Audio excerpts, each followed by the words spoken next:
Olá a todos e todas. Essa aula dirá respeito à questão do terceiro mundo e, num segundo momento, o terceiro mundismo. Há uma diferença entre essas duas categorias, enquanto o terceiro mundo se refere a uma designação desenvolvida por um geógrafo, o Alfred Sauvy, nos anos 50, no início dos anos 50, que separaria a teoria dos três mundos, né? Então, separaria a geopolítica daquele período em primeiro mundo, que corresponderia aos países mais ricos, mais desenvolvidos do campo capitalista, né? Os países imperialistas, de maneira geral. O segundo mundo corresponderia aos países de tipo socialista, e o terceiro mundo, que seriam os países subdesenvolvidos, e aí, nesse aspecto, havendo diferentes matizes, desde países subdesenvolvidos de tipo mais neocolonial até países que tinham bastante elementos de emancipação e de autodeterminação. Então, trata-se de um tema bastante vago, né? E nessa sessão agora eu trabalharei o terceiro mundo. Na próxima, trabalharei elementos do assim chamado terceiro mundismo. O que foi este movimento, né? E principalmente o que significou a assim chamada organização dos não alinhados, ou o movimento dos não alinhados. Tá? Enfim, de início, cabe registrar que os dois textos utilizados para a organização dessa aula foram o texto A Era dos Extremos, de Eric Hobsbawm, o capítulo específico sobre o Terceiro Mundo, e o outro texto foi De Bandung a Havana, que está na coleção Descolonização, organizada por Theo Santiago. Neste primeiro momento, falarei da perspectiva mais geral apresentada por Hobsbawm. Depois, falarei da evolução do desenvolvimento histórico, da solidariedade do terceiro mundo entre, bom, enfim, os países membros do terceiro mundo. Bom, de início, Hobsbawm atenta a um elemento bastante relevante, que é o elemento da grande explosão demográfica vivida em meados do século XX. É impossível a gente olhar esse período histórico sem levá-lo em consideração, porque se a humanidade tinha recentemente atingido o 1 bilhão, 2 bilhões de pessoas, a partir desse período, o crescimento da humanidade será exponencial, em termos de. Antes se demorava um bom tempo para atingir 1 bilhão de pessoas. Aí depois demorou-se menos, cada vez menos, a partir propriamente do que ficou conhecido como Revolução Agrícola, de uma série de elementos que aparecem justamente nesses anos 50, é possível perceber aí essa explosão demográfica no terceiro mundo. Ela se deve tanto à manutenção de altas taxas de natalidade, manutenção porque antes essas altas taxas de natalidade se deviam à, à alta taxa de mortalidade infantil que existia, então as famílias acabavam tendo muitos filhos e acabavam também tendo assim, a morte de muitos filhos.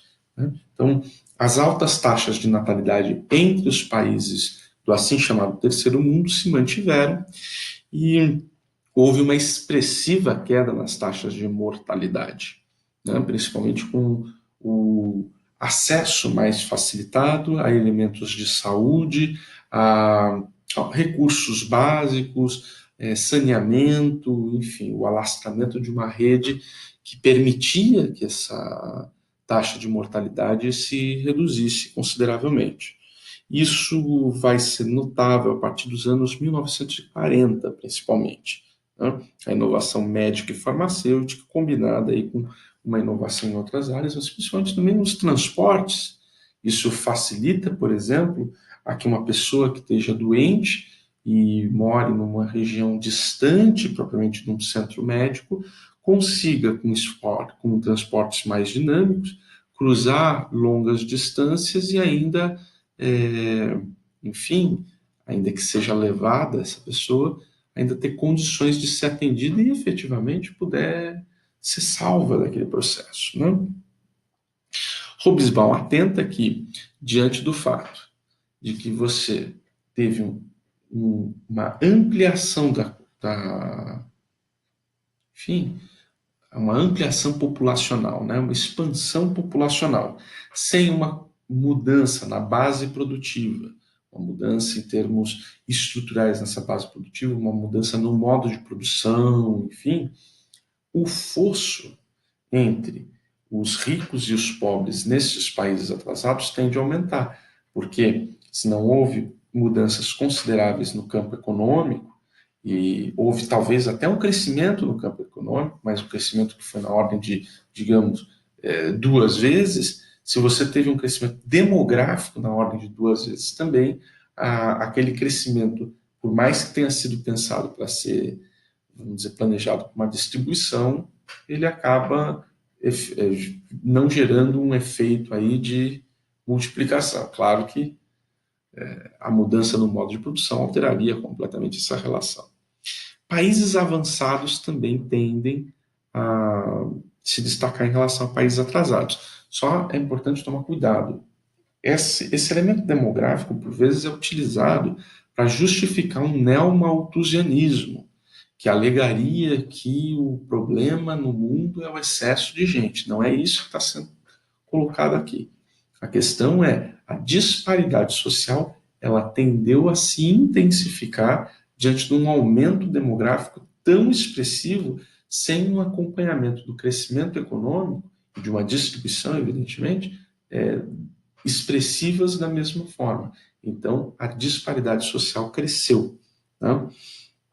É possível entender aí, né, que esse mundo pós-Segunda Guerra Mundial, enfim, ele vai, em grande medida, contestar os antigos impérios coloniais. Isso se deve ao fato de que a vencedora da Segunda Guerra Mundial, a União Soviética, tinha essa simbologia na perspectiva internacional de representar esses países propriamente em luta contra o imperialismo, e tratava-se aí de um país multicultural, de um grupo altamente defensor aí da autodeterminação dos povos, e ainda por cima que derrotou o principal representante, né, do que seria essa política neocolonial, racista, imperialista, que era a Alemanha nazista. A Alemanha nazista elevou essa política à enésima potência. Né? Enfim, estes mundos pós-coloniais, em algum sentido, vão adotar os sistemas políticos derivados dos seus antigos senhores coloniais. O que eu quero dizer com isso? Quando esses países se emancipam, em alguns casos, como a gente vai ver no caso africano, em 1960, essas emancipações são outorgadas, né? Eles vão manter o sistema político colonial e, em alguns casos, na maior parte deles, quando essa independência é outorgada, vão trocar a forma de dependência. Se antes era uma dependência formal, política, enfim, agora é uma dependência de ordem econômica, muito intensificada e estabelecida por vezes pelas antigas potências coloniais e por vezes por novos grupos coloniais, novos grupos imperialistas que recentemente conquistaram o país. Né? Um exemplo é o Irã, né? A Pérsia, que tinha ali relações com a Inglaterra, mas também, a partir do golpe de 53, vai estabelecer profundas ligações com os Estados Unidos. Bom, há também uma minoria que vai encaminhar as tais das lutas de libertação ou revoluções sociais, o que corresponde mais ou menos à mesma coisa, né? Uma luta de libertação nacional acabava passando um pouco pelo ideário da Revolução Socialista, né? Aliás, com a assim chamada Guerra Fria, se polarizam também, por um outro lado, dois tipos diferentes de ideários de independência. Por um lado, o ideário de independência ligado a uma perspectiva leninista de autodeterminação dos povos profundamente revolucionária, que é um ideário mais ligado à União Soviética, e, por um outro lado, um ideário mais ligado à perspectiva wilsoniana de liberdade de ação, liberdade dos mares, diplomacia aberta, uma diplomacia idealista, uma perspectiva bastante liberal, né, que é adotada por outro grupo de países também. Né? Mas essa minoria que vai passar pela luta de libertação ou pelas revoluções socialistas vão preferir esse modelo soviético e vão, inclusive, adotar o nome de repúblicas democrático-populares ou repúblicas democráticas populares. Né? Em muitos casos, foi notória a predominância do elemento militar, do exército, né? No envolvimento na política. Né?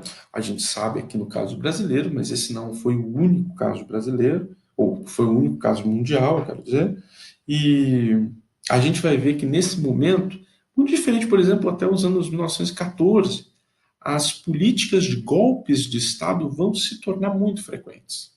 De 40, 50 em diante, essas políticas vão se alastrar, principalmente nesse campo do mundo subdesenvolvido, né, do assim chamado terceiro mundo. Então, nesse contexto, a política de golpes assume grandes proporções. Nos países europeus, inclusive, vão haver ensaios de golpes, né, tentativas propriamente. É o caso, por exemplo, do golpe tentado em 81 na Espanha. Grupos franquistas tentam retomar a Espanha depois já da queda de Franco nos anos 74, 75. E o próprio rei, que tinha mediado a transição do Franco para a monarquia que hoje vive a Espanha, uma monarquia do tipo parlamentar, enfim, ele conteve o golpe de Estado. Um outro caso foi o próprio caso italiano, também houve uma tentativa de golpe de Estado contida. Houve também golpes que, vamos dizer assim, se produziram, só que logo tiveram que se submeter aos ditames civis. Foi o caso francês, em 1950, em razão aí da questão colonial, e o caso português, em 1974, também por conta da questão colonial. Né? São os traumas da descolonização. Só que no caso francês, em 1950, esse golpe teria sido perpetrado pelos grupos mais conservadores da França, ao passo que os traumas da colonização, no caso português, levam à queda da ditadura salazarista por um levantamento militar por grupos mais progressistas de dentro do exército, oficiais de média e baixa patente. Então, essas forças armadas foram prontamente colocadas sob controle civil. Esse não é o modelo de golpes que a gente costuma ver, né? Ou golpes fracassados ou golpes em que as forças armadas se põem a reboque das instituições civis. Os golpes que a gente vê, por exemplo, em África, Ásia e América Latina, geralmente a instituição militar acaba tendo uma preeminência. Né? Para ser justo, o único golpe que teve ali um sucesso no espaço europeu, no continente europeu, foi o golpe apoiado pelos Estados Unidos, né, perpetrado em 1967 na Grécia. Foi um golpe de uns elementos mais idiotas dos setores ultradireitistas do exército grego e que deram um golpe em 67. E há um filme muito bom chamado Z, em que esses caras, eu chamo eles dos mais idiotas, porque eles chegaram a proibir a letra Z. né? O filme explica porque é muito bom esse filme, né? E, e a Grécia tinha sido marcada aí por um conflito intenso entre os comunistas e os seus adversários, em 1944 e 1949. Então, houve um cenário ali em 67 que permitiu a entrada desses militares via golpe de Estado, em 1967. Mas no caso europeu, é um caso único. Lembremos que as ditaduras de tipo altamente conservador que permaneceram no continente europeu no pós-Segunda Guerra Mundial foram justamente Espanha e Portugal, que não se envolveram no conflito, né? As condições, então, para intervenções militares e golpes de Estado no Terceiro Mundo eram muito mais convidativas. Por quê? Porque elas eram mais garantidas pelos novos, frágeis, às vezes minúsculos, estados que se forjaram no período pós-independência, né? E essa institucionalidade desses países era muito precária, era muito facilmente rompível, né? E algumas centenas de homens, por vezes, conseguiam, se eles estivessem armados, enfim, conseguiam causar mudanças profundas, abruptas, em governos que eram inexperientes, governos que eram marcados pelo caos, pela corrupção, pela confusão, governos bastante instáveis, né? Então, poucos elementos conseguiam alterar muitas coisas, né? Apresentavam-se ademais, uns projetos que eram realmente. Alguns militares africanos realmente deram seus golpes de Estado tentando consertar a casa e, na verdade, vão piorar as contradições existentes. Enfim, essa é uma época também de projetos de desenvolvimento. Começam-se cada vez mais a idealizar projetos de salto tecnológico, de ascensão social, de modernização das estruturas arcaicas desses países, algumas vezes legadas pela colonização, algumas vezes legadas por um período histórico anterior um pouco mais precarizado. Mas, de qualquer forma, esses são elementos, né, dos projetos de desenvolvimento que vão, enfim, colocar muitos grupos em xeque, né? Há um grupo mais conservador que defende o conceito de decolagem para este salto tecnológico, então que precisa se investir em alguns setores-chave, que aí o país dá uma decolagem, mesmo dentro do modo de produção capitalista, ele consegue fazer. Outros setores, que são os setores nacional-desenvolvimentistas, que acreditam muito no investimento na estrutura industrial para que um país se emancipe de sua condição subdesenvolvida, e o terceiro, que acredita realmente que apenas uma revolução social de um caráter mais profundo conseguiria levar a que um país realmente superasse seus elementos de atraso, digamos assim, que são elementos diretamente ligados com o processo de exploração e de desenvolvimento desigual a que esse país está submetido no cenário internacional e internamente, esta desigualdade social se reproduzindo em escala interna, né? Bom, esses projetos de desenvolvimento, eles visavam essa superação, então, do atraso agrário, com uma ativa participação estatal. De maneira geral, autoriza-se essa participação estatal, o discurso liberal ele ganha mais força muito mais recentemente entre esses países, enfim, mas mesmo os estados menos ambiciosos, que não tinham tantos planos de desenvolvimento, de salto tecnológico, qualquer coisa do gênero, eles minimamente queriam controlar e desenvolver seus recursos nacionais. Então, ou melhor, seus recursos naturais. Eles poderiam até não ter um projeto nacional, um projeto autóctone, mas eles queriam desenvolver os seus produtos, queriam prospectar, queriam trabalhar com esses seus produtos naturais e, enfim, usar-se do grande exemplo dado pelo México de Lázaro Cárdenas em 1938, quando este país nacionaliza propriamente o petróleo num contexto aí de pré-Segunda Guerra Mundial. Né? O governo Lázaro Cárdenas é um governo altamente progressista, né? E ele faz esse processo de nacionalização da assim chamado Pemex, Petróleos de México. Né? Alguns também vão estabelecer metas tão difíceis de serem cumpridas, metas que os próprios países de primeiro mundo não conseguem se estabelecer, que eles vão ficar com bastante problemas em razão dessas metas praticamente inalcançáveis. Né? Caso esse foi de Gana. Né?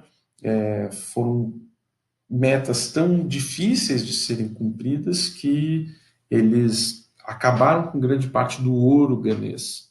Né? Na América Latina, ganha peso nos anos 60 o debate sobre reforma agrária, em grande medida um debate impulsionado a partir da vitória da Revolução Cubana.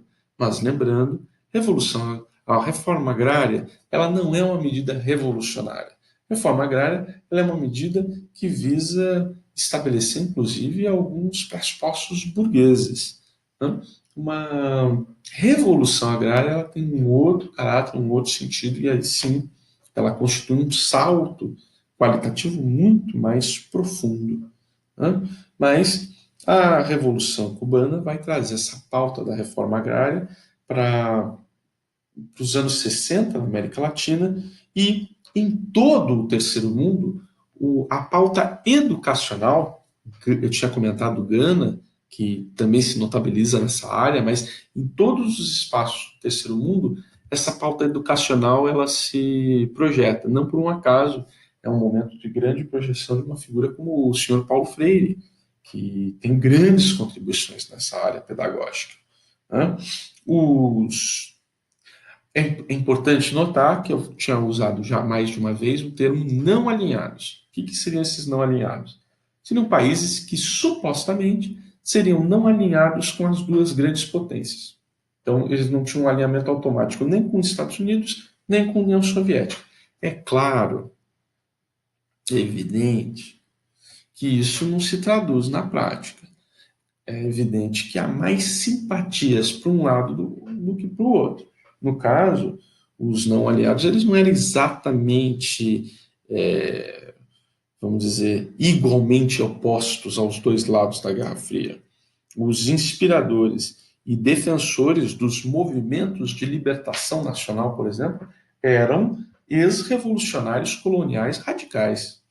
Personagens como Nehru, personagens como Nkrumah, Nasser, esses personagens são profundamente revolucionários, então é óbvio que eles acabam tendendo a um dos lados, que é o lado soviético, propriamente. Né? Então, todos se diziam socialistas à sua maneira. Entendiam que talvez o socialismo soviético não fosse mais adequado para os seus respectivos países, mas já tinham a compreensão do socialismo como algo mais interessante. Né? E eles eram mais simpáticos, então, essa perspectiva. Né? E, enfim,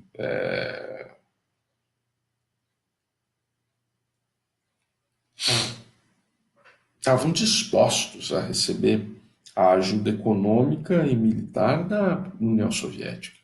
No caso dos Estados Unidos, o curioso, os Estados Unidos acabaram se alinhando, ou melhor, se posicionando, defendendo, promovendo os países mais conservadores, né, mais ditatoriais que existiam no campo do terceiro mundo. Ele abandona a sua tradição do isolacionismo e defende abertamente países como África do Sul, Israel, a Turquia, o Irã de depois de 58, o Iraque de depois de 58, o Irã de entre 53 e 79.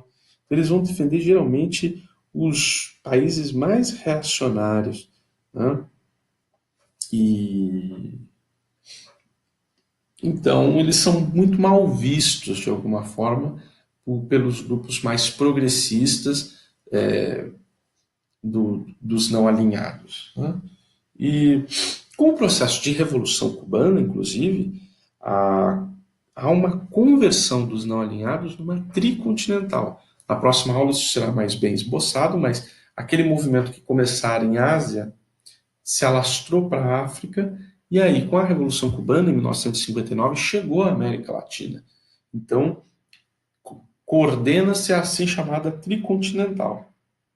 As repúblicas do hemisfério americano eram, obviamente, muito menos simpáticas aos Estados Unidos do que quaisquer outras repúblicas, porque as intervenções estadunidenses no continente eram muito mais conhecidas e de muito mais tempo do que, enfim, em outros espaços.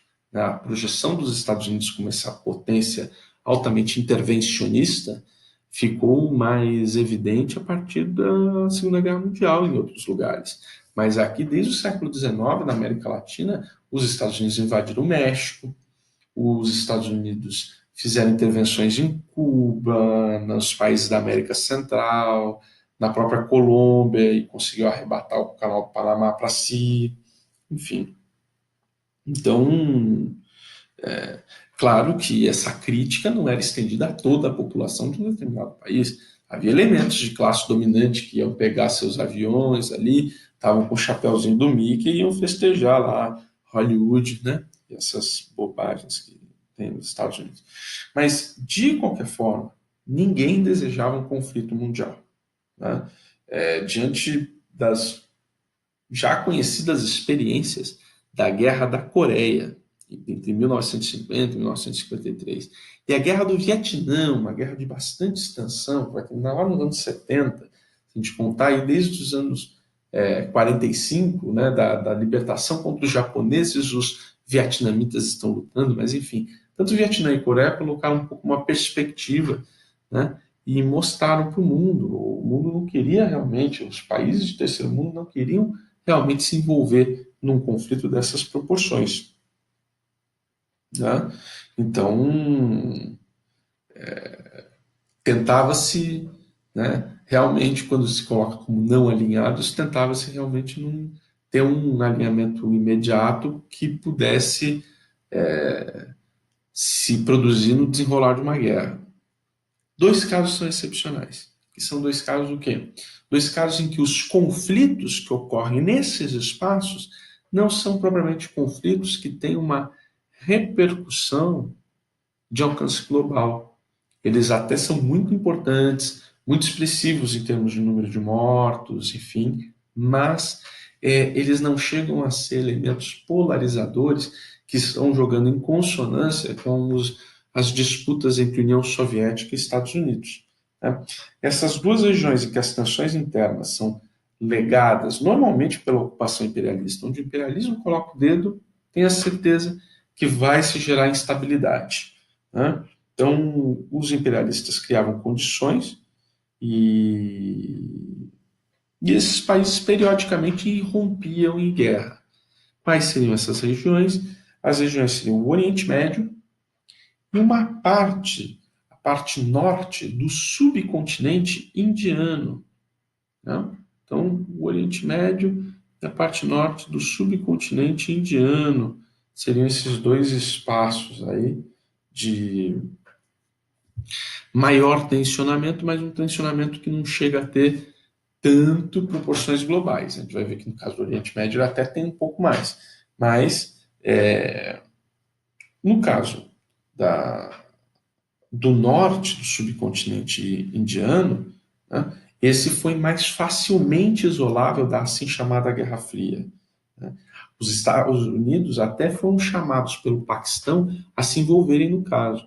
E, de fato, os Estados Unidos, a partir de 1980, dos anos 80, quando há a briga dos afegãos contra os soviéticos, eles vão envolver no processo de conflito e principalmente estimular os grupos extremistas de islamismo radical sufista, né, de